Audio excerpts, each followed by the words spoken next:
Hi guys, this is Sam and welcome to Logic. Today's grammar lesson is the last installment of the singular versus plural saga, and we have a grammar game. I will link all my other videos on the topic over here, and now it's time to get started. As with all my grammar games, we're going to work with these sentences where only one is correct. Your task is to find it and correct the wrong ones. As a little experiment, I would like you to pause the video, come up with your own solutions, and then see if they match mine. The only correct sentence here is number 2.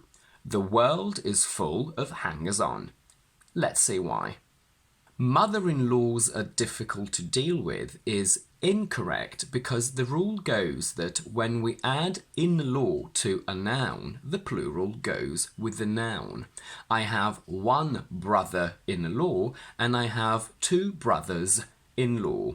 Careful, because some native speakers will say mother-in-laws, brother-in-laws, but I don't think it would be considered correct in an English exam. So just to be on the safe side, make sure that you say mothers-in-law are difficult to deal with. Funnily enough though, when you want to talk about the concept of all your relatives by marriage, we say in-laws. I'm spending Christmas with my in-laws this year, with the plural after law. Let's analyse. Bambi is one of my favourite deers, and on a farm you can find chickens, oxes, cats and sheep. Why are they wrong? These sentences contain a lot of irregular plurals. The plural of deer is deer. One deer, two deer. We don't have the plural deers. The second sentence is also incorrect, but not for the reasons that you might think. A lot of my students correct this sentence by saying that it's in a farm and not on a farm, but actually it's incorrect to say in, and on a farm is the correct option. Other students say that sheep should be sheeps, but sheep is irregular. We have one sheep and two sheep, so this word in the sentence is actually correct. The problem is oxes. The plural of ox is not oxes, but oxen, and that's the mistake. A fun fact is the meaning of the town Oxford. Oxford means a ford for oxen. A ford is an area of a river that is not very deep, so you can drive or walk across it, and that's exactly where the name stems from. So the correct versions are: Bambi is one of my favourite deer. On a farm, you can find chickens, oxen, cats and sheep. Why is "there were a lot of louses in his hair" wrong? First of all, what is a louse? A louse is a small insect that lives in people's hair, and usually children get them. But just like we say one mouse to mice, we say one louse to lice. We need to be very careful with the pronunciation of this word. The plural of louse is lice with a voiceless s, but the plural of one lie and the third person singular of the verb to lie is lies with a voiced z. I will link here my video on how to pronounce the S in plurals and the third person singular. But be very careful, because a lot of foreigners pronounce L-I-E-S as lice, so what my brain actually understands is the insects. The correct version of this sentence is therefore, there were a lot of lice in his hair. The bus is my favourite mean of transport is incorrect, because in English we have a couple of words that have an S even in their singular form. One means, two means. One series, two series. One species, two species. One crossroads, two crossroads. Although I think in American they might say one crossroad and two crossroads, but I'm not entirely sure.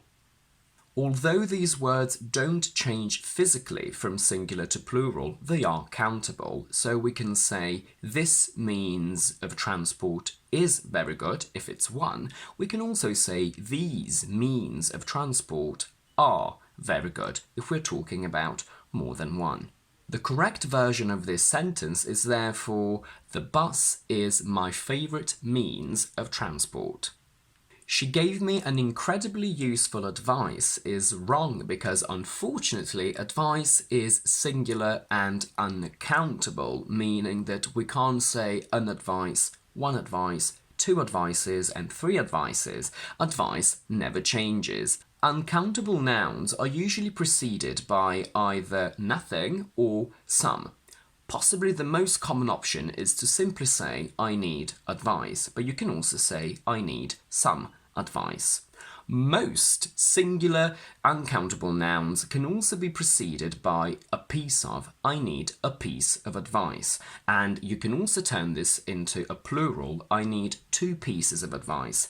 However, although these are possible solutions, we don't really use them. We only say a piece of advice or two pieces of advice in the plural only when we really need to stress the fact that it's two and not just one. I have two pieces of news is not a very common thing to say, although it is possible and correct. Usually we would normally say I have news or I have some news. But if you really want to stress that it's two bits of news, you can say two pieces of news. However, not all singular uncountable nouns can be preceded by a piece of. You can't say she gave me a piece of money. Money is preceded by either nothing or some, but not a piece of. The correct versions of this sentence are therefore, she gave me incredibly useful advice. She gave me some incredibly useful advice, and she gave me a piece of incredibly useful advice. The most common and trickiest uncountable nouns are information, money, and news. You can't say I have a news or I have two news. You can only say I have news, I have some news, or I have a piece of news. These news are great is incorrect. You can only say this news is great, all in the singular, or these pieces of news are great.